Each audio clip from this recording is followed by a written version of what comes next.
아브라함이 눈을 들어 살펴본즉 한 순양이 뒤에 있는데 뿔이 수풀에 걸려 있는지라. 아브라함이 가서 그 순양을 가져다가 아들을 대신하여 번제로 드렸더라. 아브라함이 그 땅 이름을 여호와 이레라 하였으므로 오늘날까지 사람들이 이르기를 여호와의 산에서 준비되리라 하더라. 아멘. 할렐루야. 영상으로 드리시는 예배 드리시는 모든 성도님들 환영합니다. 모든 하나님의 은혜가 여러분 가운데 가득하길 바랍니다. 또한 이 자리에서 함께 예배 드리시는 모든 성도님들과 우리 사역자님들 주님의 은혜가 넘치시기를 바랍니다. 하나님은 우리에게 참 좋은 선생님과 같은 분이십니다.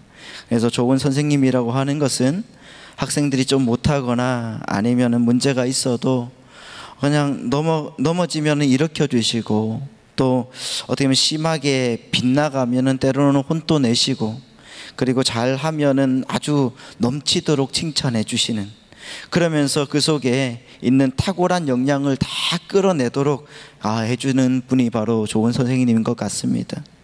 학생들이 아무리 좋은 재능을 가지고 있어도, 또 아무리 좋은 실력을 가지고 있다 하더라도 좋은 선생님을 만나지 못하면은 자기 속에 가지고 있는 재능과 역량을 다 발휘하지 못합니다. 우리 인간은 태생적부터 원죄를 가지고 태어난 그런 존재라서 죄로 인해서 이리 뛰고 저리 뛰기도 하고, 그리고 내가 죄를 주장하지 못하는 그런 인간들이었습니다. 그런데 하나님께서 우리를 믿음으로 의롭다 해주셨습니다. 믿음으로 의롭다 해주신 것이 바로 칭의라는 것이죠.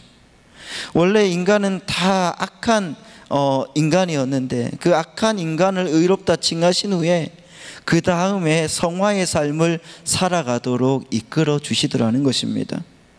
그런데 그 성화의 삶을 돌보시는 하나님의 손길이 굉장하게 놀랍습니다. 왜냐하면 그를 실제적인 방면에서 의롭게 만들어서 사용하시기 때문에 그렇습니다. 때로는 이런 모양으로, 때로는 저런 모양으로 인간을 빚어가시면서 하나님과 닮아가게 하시고, 시간이 한참 지나고 나서 보면 원래 보잘것없고 형편없었던 그런 사람인데도 불구하고 나중에 보면 그래도 제법 주의 일을 감당하는 흉내라도 내는 것처럼 보이는 괜찮은 사람이 되어 있더라는 것입니다. 그런 사람들에게도 그런데 위기는 찾아오는 것입니다. 내가 주님의 택함을 받고 의롭게 되고 성화를 이루어가는 과정에서도 크고 작은 위기를 맞게 되고, 이런 우리의 인생의 위기의 대부분은 우리 자신들이 선택할 수 없이 찾아온다는 것이 참 문제이라는 것이죠. 어느 날 갑자기 예측할 수 없는 방법으로 위기가 찾아오는 것입니다. 어제 제 지인이 한 글을 보내주셨는데 이렇더라고요. 지금 또 우리는 코로나19로 인해서 사회적 거리두기로 정말 한 번도 경험해 보지 못하는 세상에서 살고 있다는 것입니다. 국가적인 재난 상황의 여파로 지금 자살률이 급증하고 있다고 합니다. 자살 시도로 응급실에 내원한 그런 사람들이 1월부터 7월까지 전년 대비 2배 정도가 늘었다고 통계에 잡혔습니다. 코로나가 고용 취약증의 위기감을 자극합니다. 염려와 불안과 두려움이 많은 사람의 마음을 뒤집고 있고, 우울증 환자도 급증하고 있다고 합니다. 음식점을 비롯한 자영업자들은 하루하루 버티기가 너무나 어렵다고 하소연하고 있습니다. 또 코로나뿐만 아니라 50일 넘게 지속된 장마와 태풍으로 인해서 많은 사람들이 삶의 터전을 잃었고, 농민들은 땀 흘려 애써 지은 농사를 망치고 허탈해하고 있습니다. 국론은 불련되고 있고 어떤 것이 옳고 그른지를 판단하기가 어려운 위기의 나라가 됐다는 것입니다. 여러분, 교회는 어떻습니까? 그야말로 안팎으로 우겨쌈을 당하고 있는 형편입니다. 대부분 한국 교회는 그동안 코로나19 상황 속에서 정부의 방역 대책에 협조하면서 코로나 극복을 위해서 온갖 노력을 다해 왔습니다. 하지만 지금은 일부 교회의 문제라는 말이 무색할 정도로 교회가 비난과 조롱의 대상이 되어버렸습니다. 마치 교회가 마치 코로나의 발생지인 것처럼, 진원지인 것처럼 방역 당국과 언론이 계속해서 보도를 하고 있습니다. 예견된 교회의 위기가 더 빠르게 현실화가 되고 있다는 것이죠. 정말 여러분, 우리의 현실이 위기가 아닐 수가 없습니다. 이 큰 위기의 시기에 하나님은 어떤 해답으로 우리를 인도하실까요? 또한 하나님께서 이끄시지만 우리 그리스도인은 어떤 방법으로 나아가야 될까요? 비록 이런 인생의 위기는 우리가 선택할 수 없는 것이라 할지라도 여러분, 위기에 대한 이 반응은 우리가 여전히 선택할 수 있는 것이라는 것을 믿으시기 바랍니다. 오늘 우리가 읽은 이 장에서 여러분, 아브라함의 모습을 보면 아브라함 인생에 있어서 아브라함이 위기를 넘어서 믿음의 절정을 보여주는 사건이 나옵니다. 사실 아브라함은 여러분, 이방인에게 2번이나 책망을 받은 그런 사람이었습니다. 하나님의 택함을 받자마자 그 땅에 흉년이 들었다고 이집트로 갔습니다. 그 이집트에서 자기 아내가 워낙 예쁘니까 죽을까봐 이집트의 바로 왕에게 그 사라를 자기 동생이라고 속이고 양보를 합니다. 그런 후에 바로 왕이 하나님께 호되게 혼이 나서 네가 어찌하여 나에게 네 아내를 누이라고 속일 수 있냐고 책망을 당했습니다. 그리고 또 20장에서 그랄 왕 그 아비멜렉에게도 네가 어찌 이같이 하여서 나를 속이고 내 아내를 누이라고 했느냐, 이렇게 심각한 책망을 당했던 사람입니다. 또한 여러분, 아브라함은 어떤 사람입니까? 하나님의 약속을 어기고 그 약속을 믿지 못하고 하갈을 통해서 이스마엘을 낳았던 사람, 그래서 신앙의 여러 부분에 문제가 많았던 사람인데 참 좋으신 하나님께서 아브라함을 여기까지 오게 하셨다는 것입니다. 그 가운데 이제 하나님이 어떻게 아브라함을 마지막에 믿음의 최고의 자리에까지 이르게 하셨는지 여러분, 오늘 본문이 우리에게 들려주고 있는데, 오늘 본문에서 그것이 시험으로 시작되고 있음을 말씀하고 있다는 것입니다. 우리 창세기 22장 1절 2절 말씀입니다. 우리 다 같이 한번 읽어보도록 하겠습니다. 창세기 22장 1절 2절 말씀, 시작. 그 일 후에 하나님이 아브라함을 시험하시려고 그를 부르시되 아브라함아 하시니 그가 이르되 내가 여기 있나이다. 여호와께서 이르시되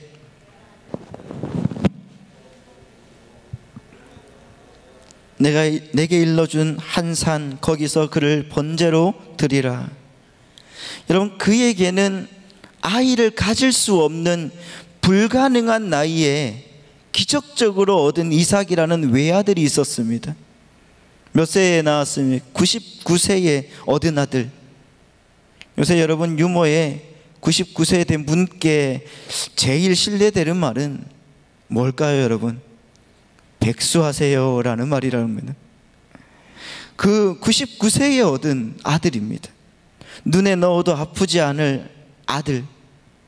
그런데 이 아들을 죽음의 제단에 제물로 바치게 되는 위기가 닥쳐온 것입니다.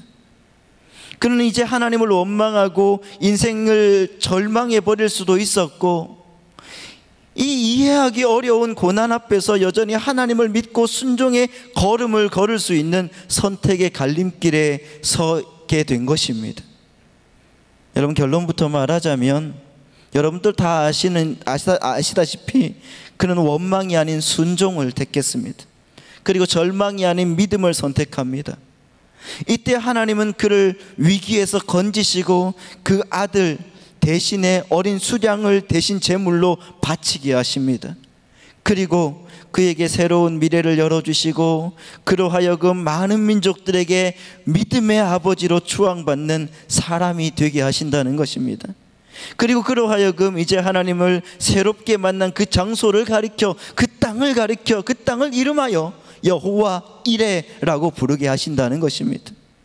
그래서 여러분, 여호와 이레는 그가 하나님을 경험한 땅의 이름이요, 동시에 그가 경험한 하나님의 새 이름이 되었다는 것입니다. 여러분, 여호와 이레라는 말은 여호와와 이레라는 두 단어의 복합 단어입니다. 여호와라는 말은 무엇입니까? 다 아시다시피 스스로 계신 하나님이라는 뜻이고, 이레라는 말은 미리 본다 혹은 미리 준비한다라는 말입니다. 다시 말하면 여호와 이레의 하나님은 미리 미래를 내다보시고 우리의 미래를 준비해 주시는 하나님이라는 말씀이라는 거예요. 어떻습니까, 여러분? 이해하기 어려운 위기로 가득 찬 우리 인생길에서 우리의 미래를 보시고 아시고 준비하시고 그렇게 여러분이 준비해 주시는 이런 하나님을 만나서 인생을 살고 싶은 생각은 없으십니까? 그렇다고 하면 여러분, 우리의 인생의 위기를 넘어서 우리의 미래를 준비하시는 하나님께 우리는 어떠한 자세로 드려져야 할까요? 그 첫 번째가 바로 위기를 시험으로 통과하라는 것입니다. 다 같이 한번 따라해 보실까요? 위기를 시험으로 통과하라. 여러분, 이 말이 무슨 말씀일까요? 우리가 인생을 살아가면서 경험하는 대부분의 위기나 고통은 하나님의 시험이라는 것입니다. 오늘 우리가 읽었던 성경 말씀, 창세기 22장 1절 말씀을 보아도 그 이후에 하나님이 아브라함을 시험하시려고 라고 되어 있습니다. 시험하시려고. 시험이라는 것은 여러분, 사탄이 시험하면은 유혹입니다. 템테이션이라고 하죠. 하나님이 시험하시면 테스트입니다. 지금 하나님이 아브라함을 시험하셨다고 하셨으니 그 시험은 테스트인 거예요. 여러분, 우리가 학교 다닐 때 우리는 우리 모두가 자주 시험을 친 기억이 있을 것입니다. 여러분, 질문을 드립니다. 여러분 중에 혹시 과거에 시험 일자가 다가오면 시험이 너무너무 좋아서 가슴이 막 설레이고 가슴이 막 시험이 기다려진 분이 계십니까? 그런 분이 있으면 손 한번 들어 보십시오. 유튜브로 예 한번 해보십시오. 아무도 없을 줄 믿습니다. 그러면 여러분, 질문을 하나 더 드리기로 하겠습니다. 여러분 중에 혹시 이 별로 즐겁지 않은 이 시험, 아니 우리를 고통스럽게 하는 이 시험, 다시 말하면 테스트는 우리의 교육 시스템에서 영원히 없어져야 한다고 확신하는 분들이 계십니까? 있다고 하면 다시 한번 손을 한번 들어보십시오. 여러분, 이 두 가지 질문에 다 손을 들지 않으셨다고 하면 여러분의 두 가지 중요한 사실에 대해서 동의하신 것입니다. 첫째는 아무도 시험을 좋아하거나 즐거워할 수가 없다는 것이고, 또한 둘째는 그럼에도 불구하고 시험은 반드시 필요하다는 사실입니다.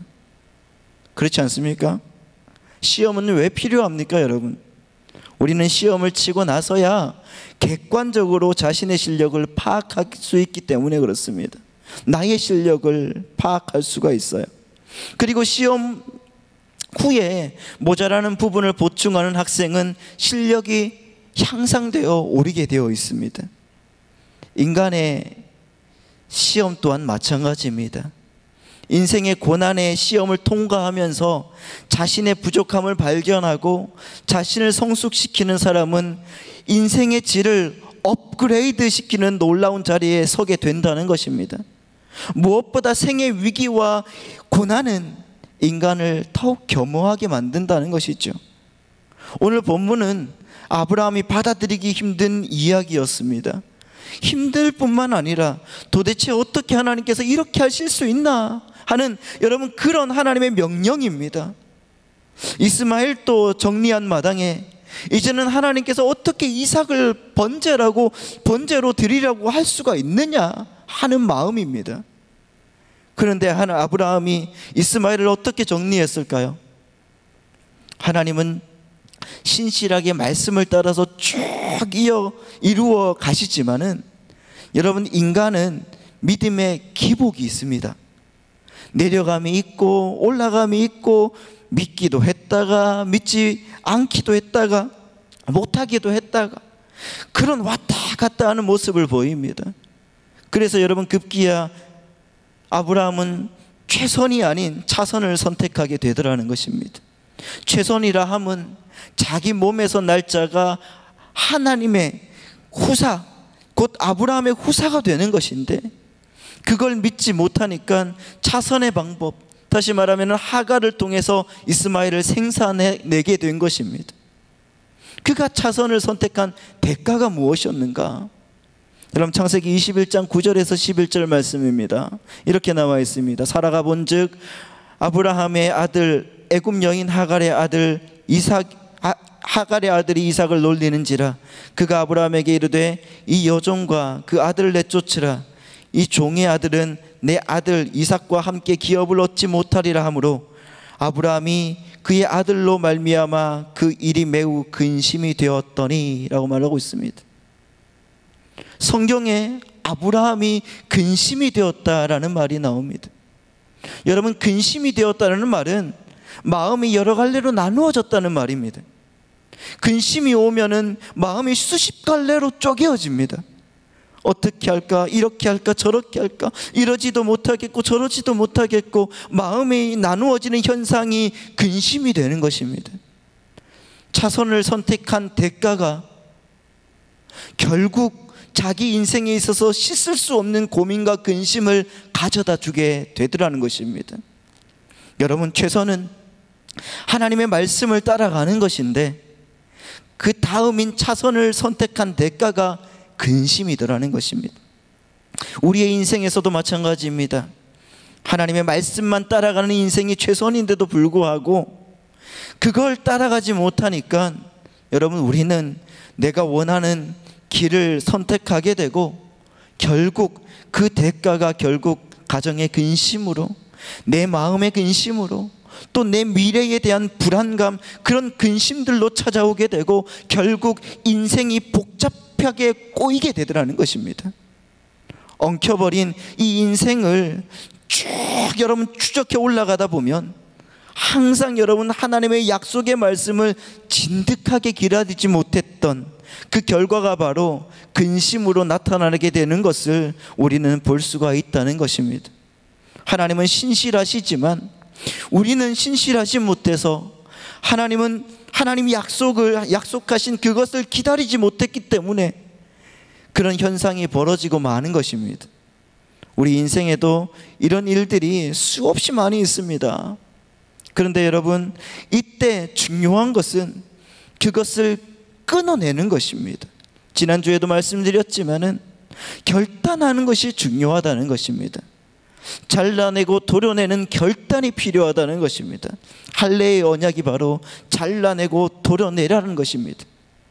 우리 인간은 항상 하나님처럼 신실하지 못했기 때문에 이런 꼬여버린 일상 가운데 살아가는데, 그때 하나님께서는 우리의 믿음을 또 달아보신다는 것입니다.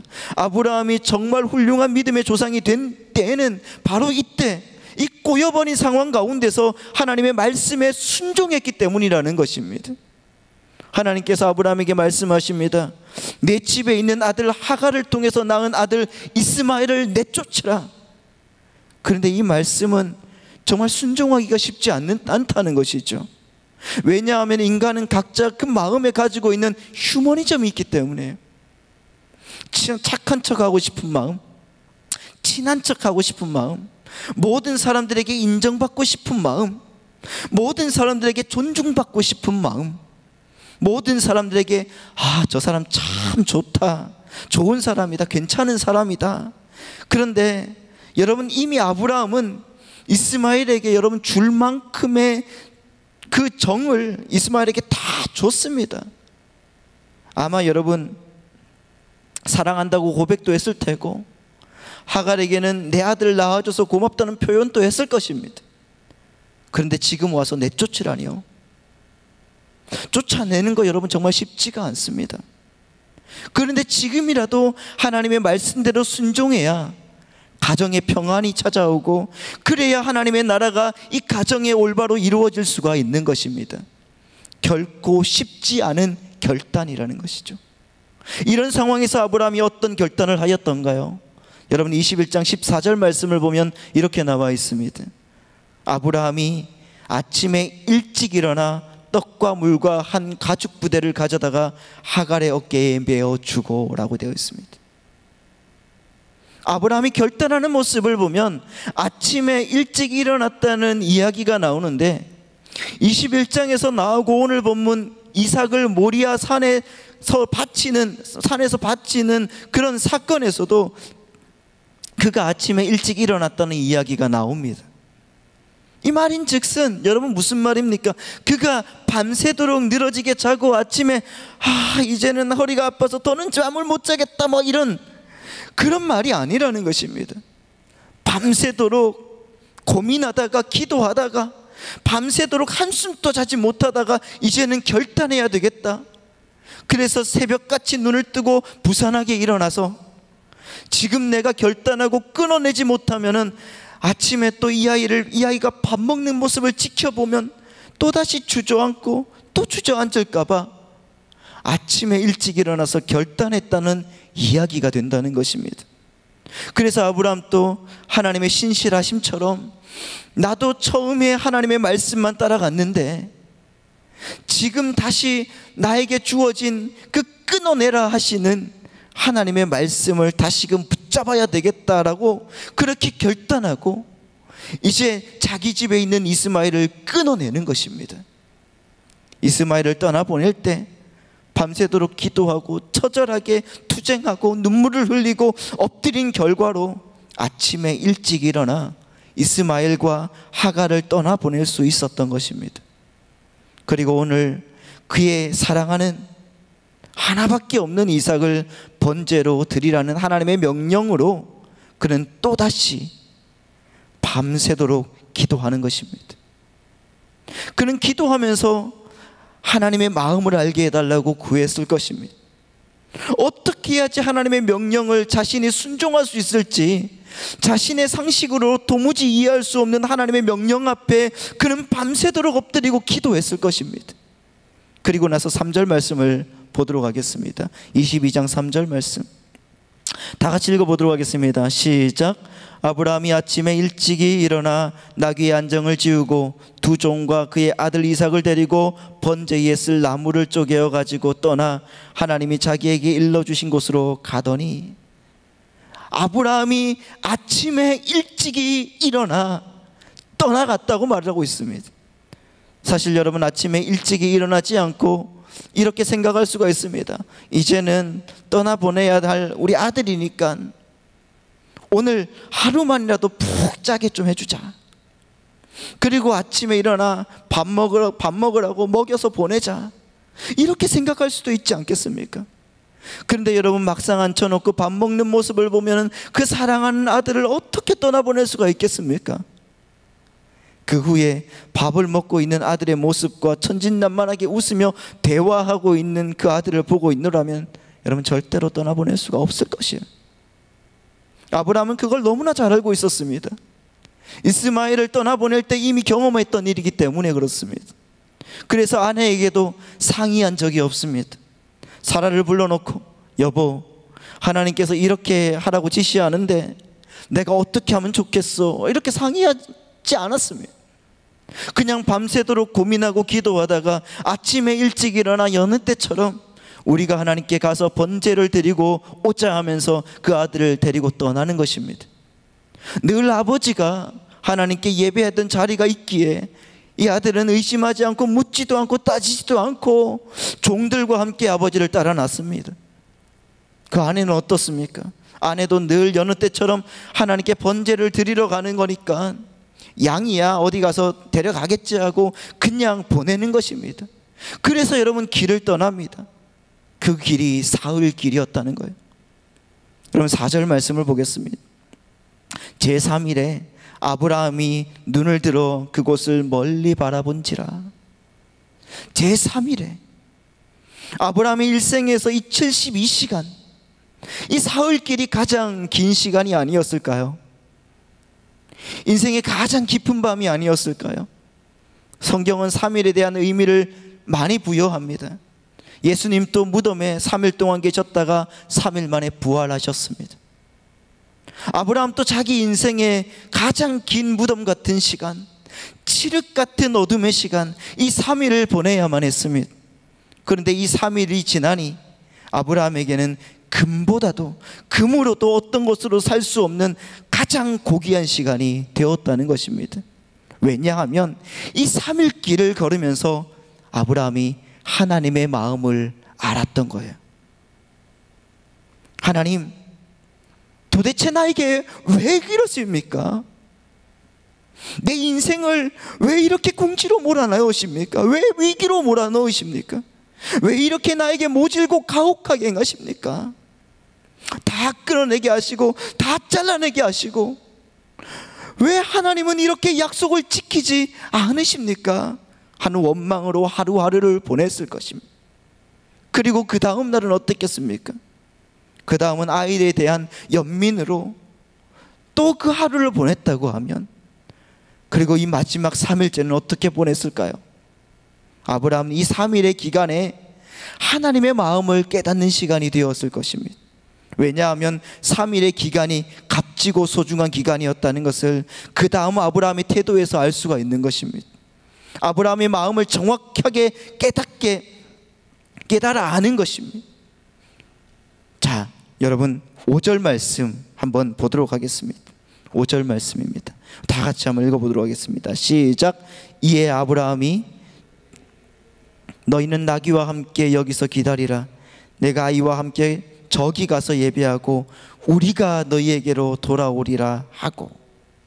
아, 하나님이 이래서 이삭을 드리라고 하는구나. 확신이 생기는 겁니다.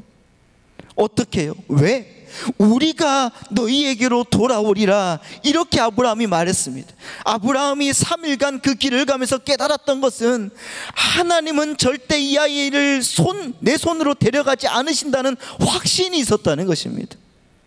우리가 너희에게로 돌아오리라. 만약에 여러분 아브라함이 혼자 돌아온다고 했다면 내가 너희에게로 돌아오리라 말했겠죠.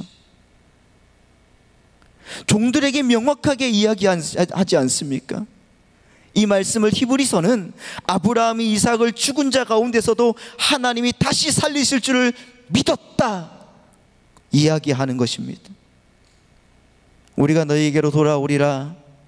왜 이런 확신을 할 수가 있었냐 하면 3일의 기간 동안 이 아이가 내 아이가 아니라는 생각이 들었던 것입니다.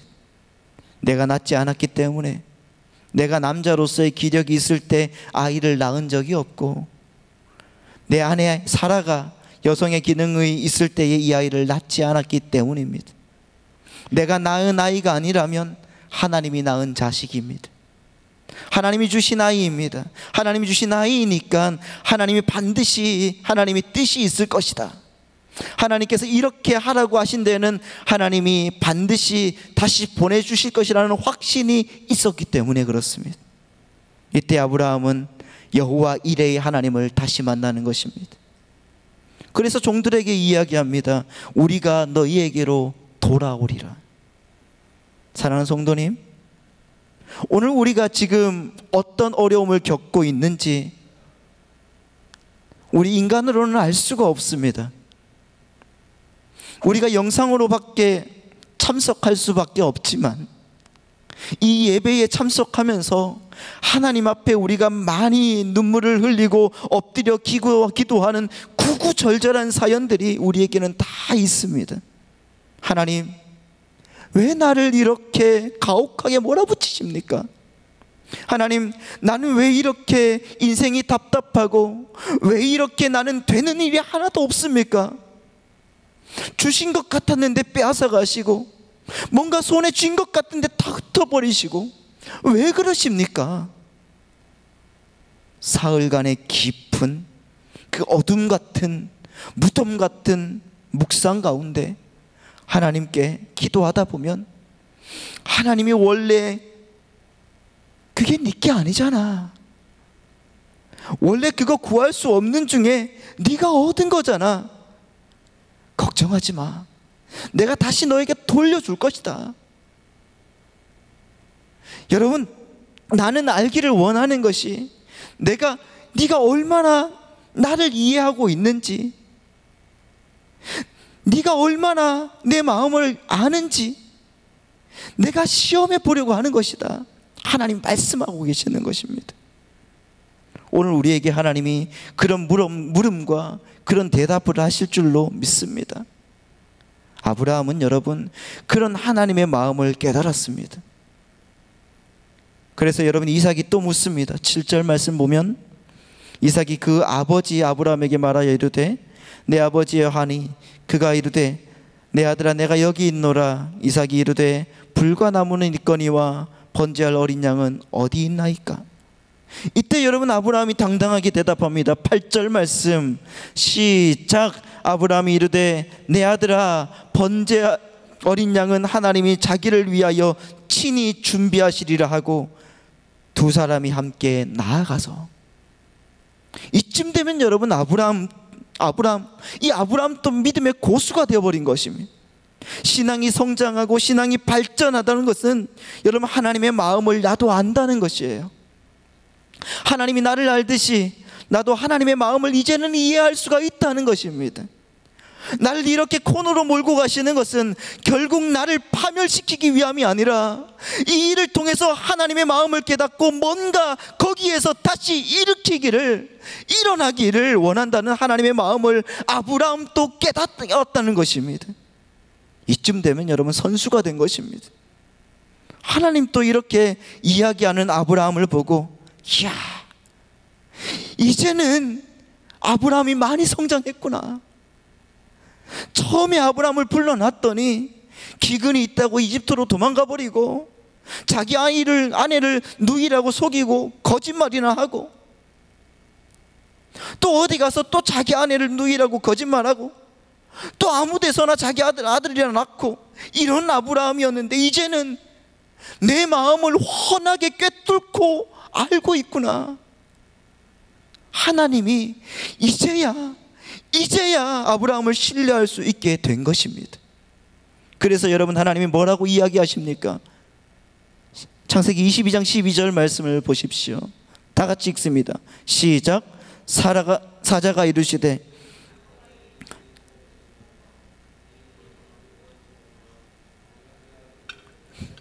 내가 아끼지 아니하였으니 내가 이제야 내가 하나님을 경외하는 줄을 아노라. 할렐루야.